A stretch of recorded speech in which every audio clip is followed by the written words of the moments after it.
I have this one subscriber who keeps asking me when my next racing game video is coming out. I probably gave him a wrong idea about what my channel was about when I made the Racing Lagoon video, a topic I'd love to cover again in full someday. I then reinforced this notion when I made the video about Dirt Rally, keeping him satiated for a while longer. Today, I made this video for you, even though I know you probably already unsubscribed. Hi, Preview.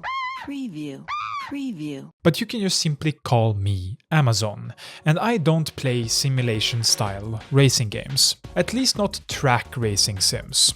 I do enjoy Dirt Rally a whole bunch, but that's a rally sim. I know they both fit in the same genre, but I don't agree with that. Track racing is about restraint and cleanliness, while rallies are about not dying.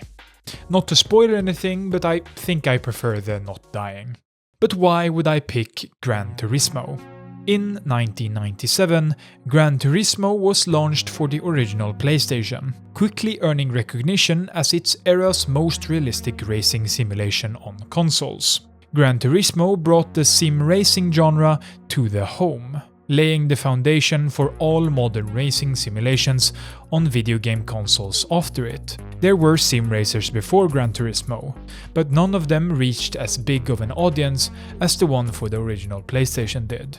But that's only half of the reason why Gran Turismo is so important.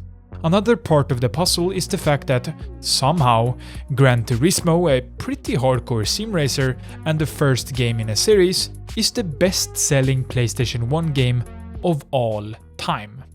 Ever. Isn't that crazy? My guess would have been like Final Fantasy VII, Crash Bandicoot, or maybe Metal Gear Solid. But here we are, a Gran Turismo game that no one at the time had ever heard about, taking its place instead. In the current year, Gran Turismo certainly doesn't look modern. It looks and sounds like a racing game, but other than that I can't say much good about its presentation. It looked amazing at the time, but comparing it to other good-looking racing games from the time, it stands out as a game that tried too much with too little. Ridge Racer, for example, looks a lot more striking and arcadey, while still trying to look somewhat realistic. Gran Turismo instead goes for realism, but driving through these tracks feels like flying past cardboard cutouts, cars looking more like blobs with stickers on them. It doesn't look very good. What's worse is that it gets in the way quite a lot. My brain really had to focus on the track more than I wanted to, just to not fly off of it. The map often loads in just a tad bit too slowly, forcing you to slam the brakes in a very unsatisfying way. The early 3D tech used here really doesn't do it many favors either. The textures are fine in themselves, but the signature PlayStation 1 wobble does make this realistic take on simulation racing a lot less believable. The UI is something I'm mixed on. I like parts of it. Car selection screens are fun, but when racing it's this huge blocky orange text that looks awful. The speedometer is fine, the map is a bit too small to be useful, and the timers are way too big and noticeable. I can't say I like the music here either. It's very racy, if you understand what I'm getting at, but none of the tracks playing as you race stood out to me. They all felt generic. One thing that did hit me is just the pure amount of music you hear. Like, in a bad way. Clicking through the post-race screens, I heard at least 4 different songs that sounded completely different. It's jarring, it feels cheap, and it doesn't sound all that great. You can mess with the graphics a bit in DuckStation, my preferred PlayStation 1 emulator, to get it to look a bit clearer and cleaner, so that's the gameplay you'll be seeing from now on. Driving in Gran Turismo is its main redeeming quality, though my personal dislike for sim racing makes this review more critical than it might be for fans of the genre. To be clear, this game isn't designed for someone like me. Still, the driving experience creates a strange mix of feeling both slow and fast at the same time, which might sound odd, but I'll explain.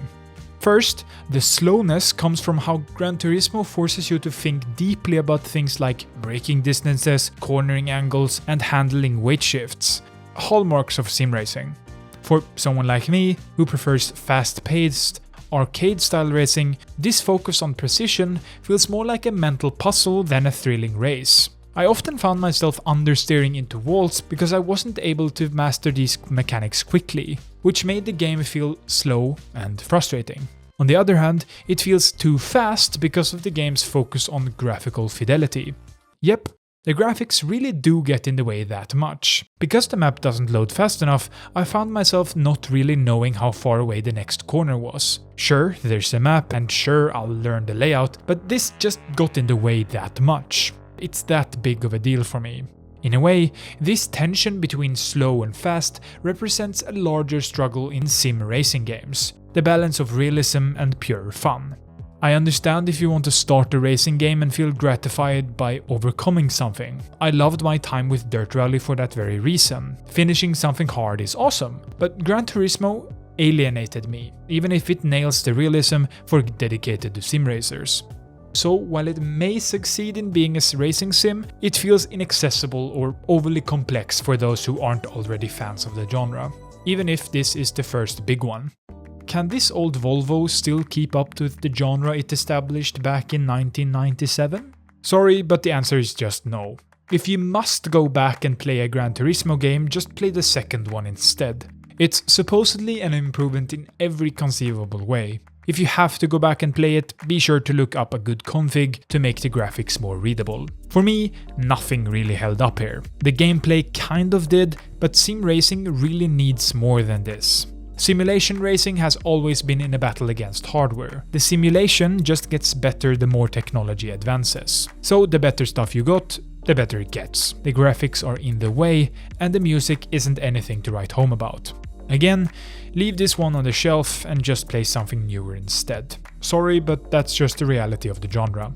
Go out and buy Assetto Corsa or whatever Gran Turismo game they made for the PlayStation 5 or whatever. It's a pretty important game. It's the most sold PlayStation 1 game ever, even though it's a simulation racer with no established franchise to lean on. But unlike Metroid, Super Mario Bros. Or Doom that spawned entire genres with their excellence, Gran Turismo really isn't worth talking about for more than a couple of minutes. It has been outdone, not only by other franchises, but by itself just a while after releasing the original. Kind of like how you shouldn't go back and play FIFA 21, or Metroid for that matter.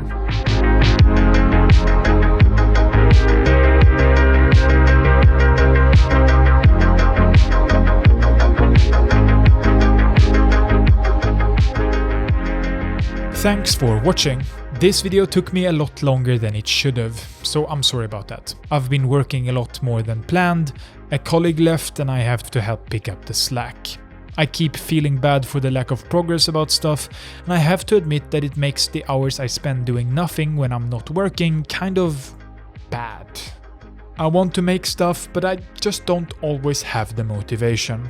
Right now, I'm just not feeling it. Everything isn't awful though. I'm getting a new PC soon and I've been playing games and having lots of fun with them. The Doom video is proving to be a lot less easy to make than I first anticipated. Talking about simple things without taking them to the very extreme is hard as it happens, and I don't want to force anything. It's a tricky video for me for some reason. No real progress had been made past planning and playing the game a bunch. I also read a book, which is something I haven't done in maybe 5 years. It was awesome. But yeah, once again, thanks for watching, and I'll see you soon. The video is over.